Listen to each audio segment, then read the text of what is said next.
School होता है उस दिन आराम से उठता है, और आज छुट्टी थी तो आज ये जल्दी उठ गया। नानी तैयार हो गया है।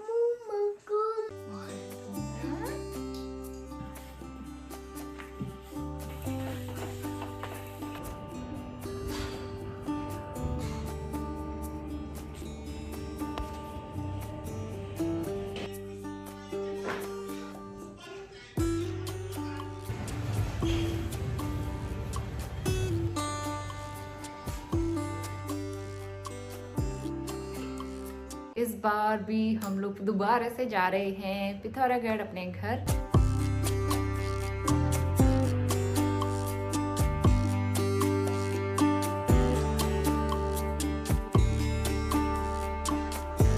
Good morning to all of you. यहाँ पे मैंने लगाया हुआ है बोरोलिन, क्योंकि मुझे बहुत ज़्यादा जलन हो रही थी यहाँ पे, प्रॉपरली ये ठीक नहीं हो पा रहा है ना, तो अभी मुझे कोई दूसरा डॉक्टर देखना पड़ेगा, तो इसलिए मैंने ये लगाया हुआ है। और जिस दिन स्कूल होता है उस दिन आराम से उठता है, और आज छुट्टी थी तो आज ये जल्दी उठ गया। तो 7:30 बजे उठ गया था, तब से वो खेल रहा है। चाय पी लिए मैंने और अब जो है नाश्ता बनाएंगे। तो कल का गुदा हुआ आटा बचा है, तो मैं बटर पराठा बना के दे दूँगी नॉनी को, वही मैं भी खा लूँगी। और क्लीनिंग करती हूँ, सबसे पहले काम शुरू करते हैं। और मैंने सोचा व्लॉग अपडेट कर देती हूँ सबसे पहले, उसके बाद फिर दिन शुरू करते हैं। नोनी उठ गया था आज करीबन 7:30 बजे। जैसे मैं नहा के आई पूजा कर रही थी, तब तक वो सो के उठ गया था। तो बिल्कुल ही अपोजिट रहता है उसका रूटीन। और स्कूल डेज़ में वो 8 बजे या 8:15 बजे ऐसे उठता है। तो यहाँ पे मेरे पास टाइम है, और आज मेरे काम भी जल्दी हो गए थे। जिस दिन नोनी जल्दी उठता है तो फिर घर के काम भी ऑब्वियसली जल्दी होंगे, क्योंकि क्लीनिंग वाले जो काम रुके रहते हैं उसके सोने की वजह से, तो वो भी सारे हो जाते हैं। तो बेड टाइडी अप कर दिया है मैंने। पहले मैं नोनी को नहलाऊंगी, उसके बाद फिर बाकी काम करूंगी। तो ये रबर शीट मैंने जब नोनी होने वाला था तब मंगाई थी। छोटी होती है लेकिन फिर भी काम चल जाता है। बड़े साइज़ की भी है मेरे पास, और शायद मैंने 2 रबर शीट तो दे दी, 2 अपने पास रखी हुई है। इतने का मैं क्या करती, तो इसलिए मैंने काफ़ी सारे नोनी के कपड़े, नोनी का सामान जो है दे दिया था। तो अभी ये रबर शीट जो बचा के रखी हुई है, काम आ जाती है कभी कभी। वाली बोतल में थोड़ा सा कोकोनट ऑयल डाल के रखा हुआ है मैंने, क्योंकि ना इसके पास है बड़ी बोतल, और इतना बड़ा बोतल मेल्ट करने में प्रॉब्लम होती है, तो इसलिए छोटा बोतल गर्म पानी में डाल के मेल्ट हो जाता है। कुछ दिनों की बात है, फिर तो गर्मी आ जाएगी, फिर ज़रूरत नहीं पड़ेगी इसकी। तो यहाँ पे नोनी को नहला के ले आई हूँ मैं। उसको पहले मैंने ब्रश कराया, उसके बाद नहलाया। तो अब जो है हीटर की ज़रूरत तो होती नहीं है, हीटर हमने पैक कर दिया है। और यहाँ पे डोर क्लोज़ कर देती हूँ। आजकल तो बहुत हवा चलने लगी है, सुबह सुबह नहा के आओ और इतनी ठंडी हवा में जाओ ना, तो हेडेक सा होने लगता है। मेरे साथ तो यही दिक्कत होती है, क्योंकि मैं सुबह सुबह नहा लेती हूँ और छत में डाल जाती हूँ कपड़े डालने के लिए, तो बहुत तेज़ हवा चलती है। तो फ़ेब का महीना ऐसे ही रहता है। तो फ़िलहाल यहाँ पे जल्दी से नोनी को मैंने कोकोनट ऑयल लगाया, और इसके बाद उसके फेस पे क्रीम लगा के उसको जल्दी से मैंने कपड़े पहना दिए हैं। अब नोनी हो गया है एकदम रेडी। बाल गीले हैं, तो जब सूखेंगे तभी मैं हेयर ऑयल लगाती हूँ।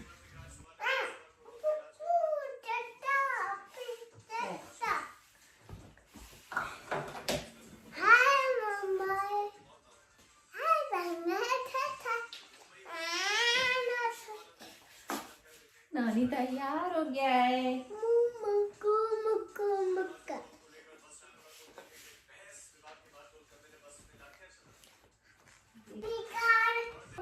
क्या नाम है इसका? लैम्बोनी। लैम्बोनी, आगे लेकर आओ। ओके, लो थोड़ा अच्छा आगे आ गया।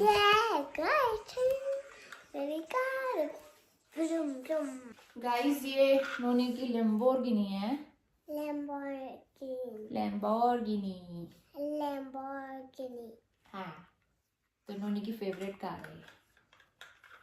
ओके, अंकल क्या बना दिया? आपने भी यहाँ पे नोनी की बात सुनी होगी। तो नोनी के हेयर जो है यूजुअली मैं इस तरह से बनाती नहीं हूँ। अभी बाल गीले थे तो चंपू की तरह हो गए, तो बस वो यही कह रहा था कि अंकल क्यों बना दिया। कभी कभी तो वो ऐसी बातें करता है, खूब हंसी आती है फिर उसकी बातों पे। तो नोनी को नहला के उसके नेल्स भी कट कर लिए थे लगे हाथों मैंने, और फटाफट से चलते हैं अब किचन में। तो आटा तो बचा हुआ था रात का ही पालक वाला, तो यही मैं यूज़ कर लूँगी, नहीं तो फिर वेस्ट हो जाता और ज़्यादा टाइम रख भी नहीं सकते आटे को। तो इसलिए 4 पराठे हमारे आराम से इसमें बन गए थे।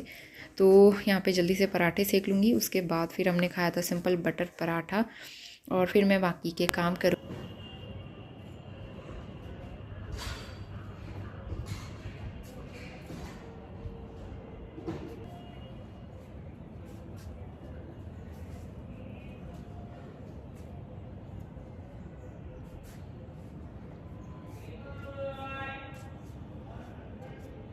जो भी कपड़े दिख रहे हैं हैंग किए हुए वो सारे हाथ से वॉश किए थे, और कंफर्टर ले आई थी मैं धूप में। बीच बीच में इस तरह से ना कपड़ों में धूप लगाते रहनी चाहिए, उनमें स्मेल नहीं आती है। और ये मेरे प्यारे से गमले और नए फूल जो लिए हैं बहुत ही प्यारे लग रहे हैं, इसकी वजह से लुक बहुत अच्छा आ रहा है। तो अब जो है फाइनल क्लीनिंग हो गई है घर की। सबसे लास्ट में मैंने मॉप लगाया था। नोनी को इस टाइम मैंने बाहर भेजा था, वो आंगन में खेल रहा था। नहीं तो ऐसा होता है मॉप लगाते टाइम वो इधर उधर बहुत नाचता है, तो इसलिए करने नहीं देता हूँ मुझे काम। और यहाँ पे दूध आ गया था हमारा, तो दूध रख दिया है बॉईल होने के लिए। और उसके बाद में सब जगह पे दरी और डोरमेट बिछा लूँगी। तो ये डबल दरी हम लोग अभी भी यूज़ कर रहे हैं, क्योंकि फ्लोर पे बैठने में ठंडा होता है। और नोनी अभी भी फ्लोर पे ही बैठ के खेलता है। वैसे वो दरी के ऊपर भी नहीं बैठता, वो फ्लोर पे सीधा फ्लोर के ऊपर बैठता है, लेकिन ठंडा तो लगता ही है ना, तो इसीलिए अभी परहेज़ करना बहुत ज़रूरी है।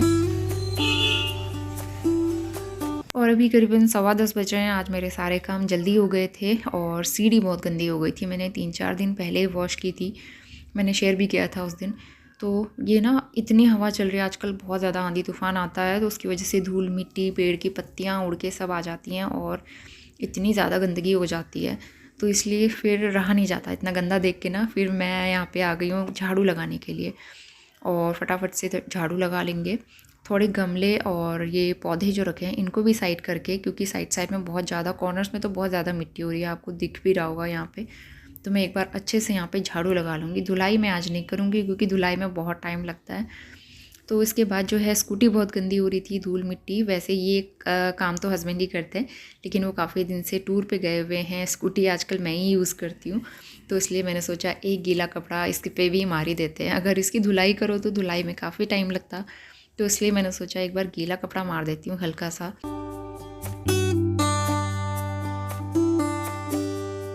तो अभी जाके सारे काम कंप्लीट करके फिर मैं आ गई हूँ अंदर, बालों में कॉम्ब करूँगी। और यहाँ पे नोनी को मैंने चार्ट दिया था रीडिंग करने के लिए, तो वो मेरे पास लेके आ गया कि मुझे पढ़ाओ। तो उसको एनिमल्स नेम पढ़ना था, तो मैं इसको पढ़ाऊँगी यहाँ पे बीच बीच में। उसके साथ टाइम भी स्पेंड करते रहती हूँ मैं इस तरह से, ताकि वो बोर ना हो।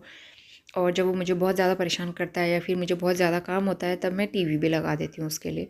तो सारी चीज़ों का बैलेंस बना के चलती हूँ। ऐसा नहीं कि मैं मतलब ऐसा तो नहीं है कि मैं दिन भर उसको टाइम दे सकूँ, इसलिए मैं थोड़ा बहुत टीवी लगा देती हूँ ताकि वो खेल सके। और थोड़ा बहुत टॉयज़ के साथ खेलता है। और बाकी यहाँ पे मैं डस्टिंग कर रही थी, तो उसके सामने जब भी डस्टिंग करो तो वो स्प्रे बोतल ज़रूर छीन लेगा मुझसे, और सब जगह उसको खुद ही स्प्रे करना होता है अपने हाथों से।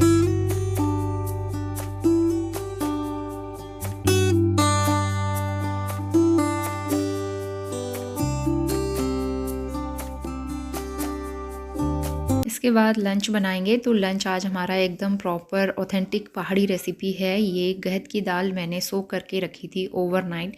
तो ये ना हमने पहाड़ से लिए थी, तो इसमें बीच बीच में पत्थर या फिर मिट्टी काफ़ी सारी हो रही है। तो इसको छाना मैंने एक बार, और 2-3 बार अच्छे से मैं इसको वॉश करूँगी। इसमें कुछ लहसुन की कलियाँ डाल के इसका दरदरा सा पेस्ट बना लिया, पानी ऐड नहीं करना, एकदम सूखा सा। तो इसके बाद जो है गहत के डुबके बनाऊँगी। मुझे बहुत टेस्टी लगती है गहत की दाल, या चड़कानी या फिर डुबके। बहुत हेल्दी भी होती है, हेल्थ वाइज पहाड़ी खाना बहुत ज़्यादा हेल्दी होता है। और नोनी को टचवुड पहाड़ी खाना बहुत ज़्यादा पसंद है, वो पहाड़ी खाने का फ़ैन है। इवन हस्बैंड भी पहाड़ी खाने के फ़ैन है। हमारे घर में ज़्यादातर दोपहर में पहाड़ी खाना ही बनता है। मैं जिस दिन दाल चावल बनाती हूँ ना, दाल हमारी हमेशा बचती है। मुझे भी उतनी पसंद नहीं है, नोनी तो खाता ही नहीं है बिल्कुल। जिस दिन मैं दाल चावल बनाती हूँ ना, तो वो एकदम सूखे राइस खाता है, वो दाल नहीं खाता है। उसे पहाड़ी चीज़ें बना के दे दो तो उसे बहुत अच्छी लगती हैं। तो बस यही रीज़न है कि हमारे घर में पहाड़ी खाना ज़्यादा बनता है। और यहाँ पे नोनी को पेंसिल दी थी मैंने राइटिंग करने के लिए। थोड़ी बहुत उसने राइटिंग की, थोड़ी बहुत वो खेल रहा था। तो इस तरह से उसका टाइम पास चल रहा था, और मैं लंच बनाना शुरू करूँगी।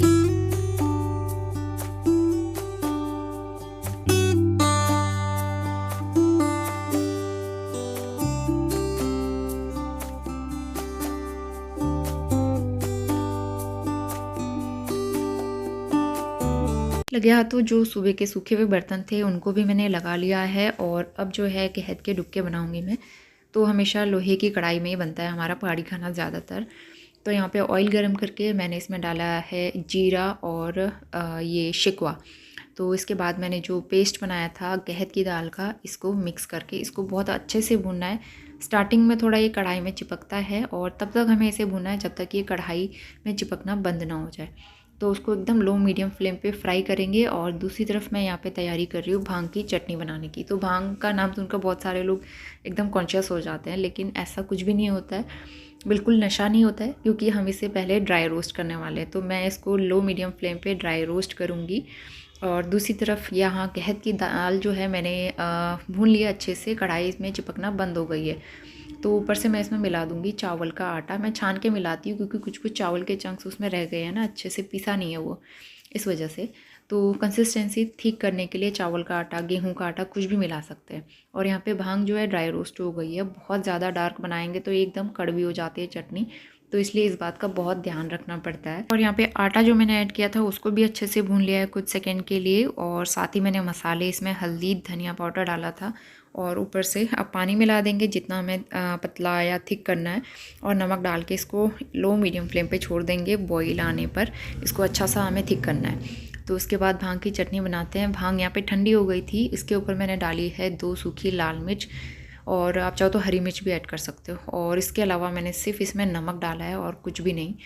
तो बस ये 2-3 चीज़ों से भांग की चटनी इतनी टेस्टी बनती है। और बस यहाँ पे अच्छे से पानी डाल के मैंने इसको पीस लिया एकदम बारीक। और यहाँ पे मैं डाल रही हूँ नींबू का सिरका, जो हमारा पहाड़ी चूक होता है उसका सिरका डालो, बहुत अच्छा खट्टापन आ जाता है इसमें। अगर सिरका नहीं है तो आप नींबू डालिए निचोड़ के, बहुत टेस्टी बनती है ये चटनी। दूसरी तरफ यहाँ पे गहत के डुबके अच्छे से पक गए हैं और कंसिस्टेंसी एकदम परफेक्ट आ गई है।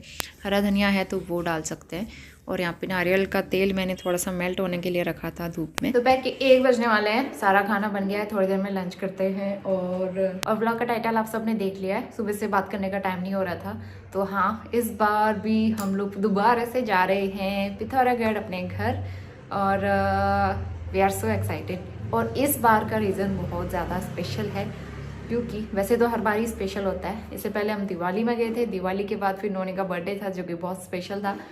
और इस बार का रीज़न ये है कि हमारे घर पे जो है पूजा होने वाली है। तो पूजा जो है हमारे गांव में होगी, जो हमारा पैतृक गांव कहते हैं ना जिसको। तो वहाँ जहाँ का ब्लॉग भी मैंने शेयर किया था नोनी के बर्थडे से पहले, तो वहाँ जो है पूजा होने वाली है हमारी। कई टाइम से ना पूजा का हमारा चल रहा था कि पूजा देनी है घर पे, और मम्मी ने बहुत टाइम से सोच के रखा था मन में पूजा ज़रूर देंगे। तो बस वही सारी चीज़ें, और उसके लिए चाहिए होती है शुद्धि, मतलब घर में सब शुद्धि रहनी चाहिए। जैसे कोई फैमिली में किसी की डेथ हो जाती है तो 1 साल तक फिर पूजा पाठ वगैरह कुछ नहीं कर सकते, ना मंदिरों में जा सकते हैं, तो ऐसा रहता है। तो अभी भगवान की दया से अभी सब कुछ ठीक है, और मतलब शुद्धि है कहेंगे। तो बस इसीलिए ना कुछ दिनों का अनुष्ठान होता है, फिर लास्ट में भंडारा होता है, पूजा होती है। 4-5 दिनों का इस तरह से रहेगा। मुझे उतना ज़्यादा नहीं पता इस बारे में, लेकिन यही बात हुई थी कि 4-5 दिन का अनुष्ठान रहेगा, और इतने दिन हमें गांव में रहना पड़ेगा। और फिर 5वें दिन जो है वो भंडारा होता है, सबको बुलाते हैं गाँव में। तो ये है, और कोशिश करूँगी थोड़ा बहुत शूट करने की, क्योंकि गांव में पूजा है और सारी चीज़ें, खाना पीना, बहुत सारे काम भी हो जाएंगे। तो आई डोंट नो मैं कितना शूट कर पाऊँगी। और पूजा जो है पर्सनल भी हो जाती है ना कुछ, तो बहुत सारी चीज़ें शेयर नहीं भी करनी चाहिए अपना अच्छे तरीके से। बस पूरा मन लगा के उसी में काम करो, बस ये सारी चीज़ें हैं। तो जितना पॉसिबल होगा जो जो चीज़ें मैं दिखा सकती हूँ वो शेयर करूँगी। आई नो कि ये वाला व्लॉग देखने के बाद आप लोग भी ये न्यूज़ सुनने के बाद बहुत ज़्यादा खुश हो गए होंगे कि आपको फिर से पिथौरागढ़ के व्लॉग देखने को मिलेंगे कुछ दिन के लिए। तो बस यही सारी चीज़ें चल रही थी, और बहुत टाइम से तैयारियां भी चल रही थी। पूजा फाइनल हो गई थी, मतलब पिछले 1-1.5 महीने से यही था कि डेट निकालनी थी, ठीक है। और कुछ दिन पहले ही डेट निकली है पूजा की। तो डेट डिसाइड होती है ना किस दिन पूजा होगी, तो डेट हो गई है। और उसके बाद जो है हस्बैंड इसीलिए पहले टूर पे चले गए, उनको सब जगह टूर करके आना है कंप्लीट, तब जाके फिर उनको लीव मिलेगी ना, तो इसीलिए वो काफ़ी लंबे टूर पे चले गए। तो काफ़ी जल्दी, मतलब बहुत जल्दी आपको पिथौरागढ़ का व्लॉग, ट्रैवल व्लॉग, ये सारी चीज़ें देखने को मिलेंगी। इसके बाद मुझे पैकिंग करनी है, तैयारी करनी है। और वो जो साड़ी मैंने बनवाई थी तो वो भी इसीलिए बनाई थी क्योंकि पूजा में पहनने के लिए एक नई साड़ी, नए कपड़े होने चाहिए, तो इसीलिए साड़ी बनवा ली थी। बहुत ज़्यादा नॉइस आ रहा है बैकग्राउंड में। तो चलिए बस ये न्यूज़ मुझे शेयर करनी थी। और अब जो है हस्बैंड भी आने वाले होंगे, कुछ 1-2 दिन में आ जाएंगे। उसके बाद फिर मैं पैकिंग और ये सारी चीज़ें आप लोगों से शेयर करूँगी। तो लंच टाइम हो गया है, हमारी बढ़िया सी पहाड़ी थाली मैं आपको दिखा देती हूँ।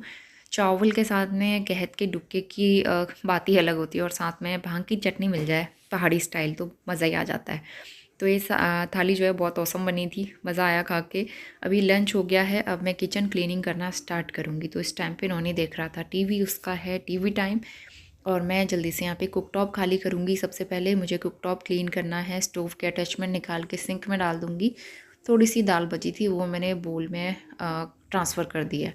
और मैंने यहाँ पे स्ट्रॉबेरी ली थी, फ्रूट्स वाले भैया आए थे उनसे। ऊपर ऊपर दिखने में तो काफ़ी फ्रेश लग रही थी, तो इसलिए मैंने ले ली, लेकिन नीचे वाली 2-3 ना काफ़ी ज़्यादा गली हुई थी। तो ऐसे ही रहता है इसमें दिक्कत कि एकदम से गल जाती है स्ट्रॉबेरी। तो मैं जब भी वॉश करके रखती हूँ, फ्रिज में स्टोर करती हूँ, और विदिन 2 डेज़ इसको कंज्यूम करने की कोशिश करती हूँ। कुकटॉप क्लीन करूँगी सबसे पहले। आज काफ़ी टाइम के बाद मेरे पास थोड़ा सा मौका है, मैं सोप लगा के स्क्रब करके पूरे कुकटॉप पे अच्छे से क्लीनिंग करने वाली हूँ। और स्टोव भी लगे हाथों में अच्छे से सोप लगा लूँगी इसमें। और उसके बाद गीले कपड़े से एक बार, 2-3 बार मतलब, उसके बाद फिर सूखे कपड़े से अच्छे से क्लीनिंग हो जाएगी। तो ये सारी चीज़ें रहती हैं दोपहर में या फिर मॉर्निंग में, जब भी मुझे टाइम मिलता है इस तरह से डीप क्लीनिंग या एक्स्ट्रा क्लीनिंग कह सकते हैं, तो वो करूँगी।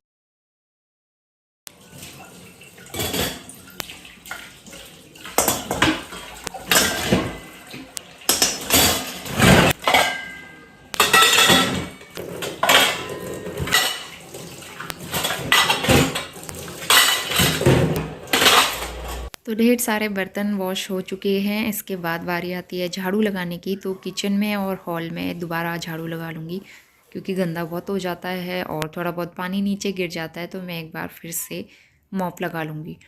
तो इसके बाद मैंने अंदर का सारा काम निपटा लिया है क्लीनिंग का। सबसे लास्ट में मॉप वॉश कर लूँगी। तो हैंडपम्प में रेगुलर पानी आता है, नल में सुबह शाम आता है। हैंडपम्प का फ्रेश पानी यूज़ कर लेती हूँ मैं इस टाइम पे। सारे काम कंप्लीट करने के बाद सबसे लास्ट में बारी आती है जो भी छत में सूखे हुए कपड़े हैं उनको उठा के लाने की। और साथ में नहाने के कुछ टॉयज़ थे वो भी उठा के लाई। तो छत के भी ना बहुत चक्कर लग जाते हैं सुबह से शाम तक। तो यहाँ पे जो है मेरा किचन एकदम साफ़ सुथरा हो गया है। ये सुबह के धुले हुए बर्तन थे जो मैंने बर्तन धोने से पहले निकाल के रख दिए थे, इनको मुझे रखना है। और यहाँ पे मेरा किचन जो है एकदम क्लीन है। कड़ी पत्ता का ये प्लांट मैंने करीबन 1-1.5 महीने पहले लिया था, करीबन 2 महीने हो ही गए ऑलमोस्ट। और अब जाके इसमें फाइनली कली आना शुरू हुई है, तो मुझे बहुत खुशी हो रही है। तो अब सीज़न आने लगा है ना पौधों के ग्रो होने का, और इस वाले प्लांट में ये बहुत प्यारे फूल आते हैं। गुड इवनिंग, 5 बजने वाले हैं। नोनी यहाँ पे देख रहा है मिकी माउस। थोड़ी देर पहले वो सो के उठा है। एक्चुअली मैंने उसे कच्ची नींद से उठाया, थोड़ा सा इरिटेट हो रहा था, तो इसीलिए वो बैठा है वहाँ पे। उसके लिए टीवी लगाई है, नहीं तो बहुत चिड़चिड़ा सा हो रहा था। यहाँ पे जो है मैंने काफ़ी सारी मटर पील करके रखी है इस तरह से डब्बे में। ये डब्बे काफ़ी अच्छे हैं स्टोर करने के लिए। डीमार्ट से लिए थे 99 का एक, तो अच्छा है। और पालक पनीर बनाऊंगी, पनीर लेके आई थी दोपहर में, और ये पालक भी काफ़ी सारी रखी, तो मैं सारी यूज़ कर लेती हूँ। आजकल मैं सब्जियाँ कम ले रही हूँ क्योंकि घर जाना है कुछ दिन में, तो इसलिए सब्ज़ी उसी हिसाब से कम ले रही हूँ ताकि वेस्ट ना रहे।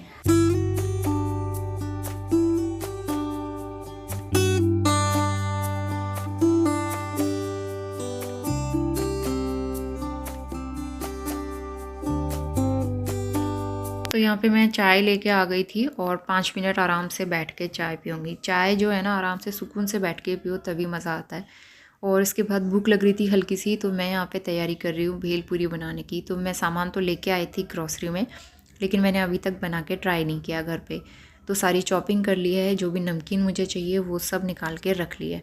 बहुत ही सिंपल रेसिपी है, चलिए बनाना शुरू करते हैं। तो यहाँ पे मैंने मुरमुरे ले लिए हैं 2 से 3 टेबलस्पून, और यहाँ पे बीकानो की नवरत्न मिक्सचर और आलू भुजिया 2 नमकीन मैं यहाँ पे यूज़ कर रही हूँ।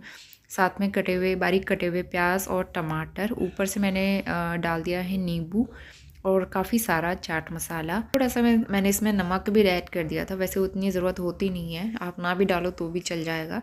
तो बस सारी चीज़ें अच्छे से मिक्स कर लेंगे और ये बहुत ही टेस्टी सी भेलपूरी बन के तैयार हो गई। नोनी को भी बहुत पसंद आई, मुझे तो बहुत पसंद है ये। जब भी हम मेले में जाते हैं खाते हैं इस तरह से। आज घर पे बना के ट्राई कर ली। इसके बाद जो भी ये पैकेट्स बचे हुए हैं इस तरह से फूड क्लिप्स लगा के मैं इनको रख देती हूँ सिक्योर करके, क्योंकि इतने सारे कंटेनर तो हो नहीं सकते हैं ना, तो इसलिए मैं इस तरह से रख देती हूँ।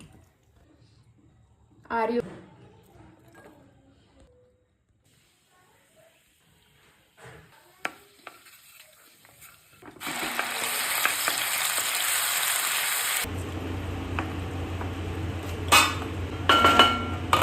तो यहाँ पे बन रहा है पालक पनीर बहुत सिंपल तरीके से। मसाला तैयार हो गया है, ऊपर से पालक और बॉइल्ड पालक का पानी इसमें मैंने ऐड कर दिया है।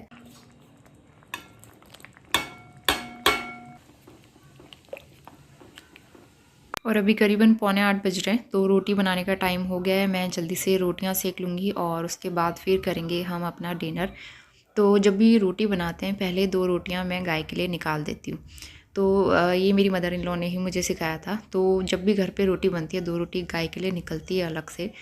लेकिन यहाँ हमें ना गाय मिलती नहीं थी। देहरादून में भी ऐसा था नहीं कि कहीं गाय मिल जाए, इंदौर में भी नहीं था, तो इसलिए मैं बनाती नहीं थी। लेकिन यहाँ घर के पास में एक गाय है और डेली आ भी जाती है घूमते घूमते ना, तो मैंने सोचा कि क्यों ना मैं भी अब रेगुलर बनाया करूँ। तो इसलिए मैं 2 रोटी गाय के लिए निकाल देती हूँ अलग से। और सबसे लास्ट में रोटी बना के यहाँ पे सब मैं घी लगा दूँगी और जो भी फैली हुई हैं चीज़ें, बर्तन, सारी चीज़ें समेटूँगी। उसके बाद फिर करेंगे हम अपना डिनर। तो हमारा डिनर या लंच मतलब सारी चीज़ें, खाना हमारा बहुत सादा सिंपल रहता है। मैं बहुत ज़्यादा वैरायटी नहीं बनाती हूँ क्योंकि खाने वाले हम 2 ही लोग हैं और जितना हम खा सकते हैं उतना ही मैं बनाती हूँ। तो बस ये हमारी सिंपल सी डिनर थाली। बेटा टॉय संभालने का टाइम है अब, ठीक है? सारे टॉय संभालो। देखो पूरा घर इसने फैलाया हुआ है। मैं 9:30 होने वाला है। देखो बेडरूम में तो पता नहीं क्या तबाही मच जाती है हमारी, समझ ही नहीं आता है मुझे। उन्हीं का स्कूल, तो टाइम से उठना है, इसको टाइम से सुलाती हूँ। ये सोता नहीं है जल्दी, इसकी पता नहीं क्या हैबिट है। मैंने बताया भी था ना पहले कि ये जब भी दूध पीता है तो मेरे फेस पे ऐसे हाथ रख के दूध पीता है, और ये सोते टाइम भी सेम हैबिट है इसकी। जब ये सोता है तो मतलब इसकी साइड मुंह करके सो और इसकी साइड फेस करो, और ये मेरे फेस पे ऐसे हाथ रखेगा तब जाके ये सोएगा, वो भी दोनों हाथ। तो सोचो कि ये कितना अनकंफर्टेबल होता है। और वो भी पूरे एक मतलब थोड़ी देर के लिए नहीं, 1 घंटे 1.5 घंटे, जब तक इसको नींद नहीं आती तब तक इसकी साइड फेस करके सोए रहो। तो ये बहुत ज़्यादा कॉम्प्लिकेटेड हो जाता है मेरे लिए और बहुत परेशान भी करता है। ऐसे सोता ही नहीं है। अगर मैं जैसे ही आंखें बंद कर लेगा, मैं दूसरी साइड पलट जाऊँ तो ये फिर रोने लग जाता है। बहुत दिक्कत होती है इसके साथ। तो क्या करें, बस अब मैं मिलती हूँ आपसे कल मॉर्निंग में।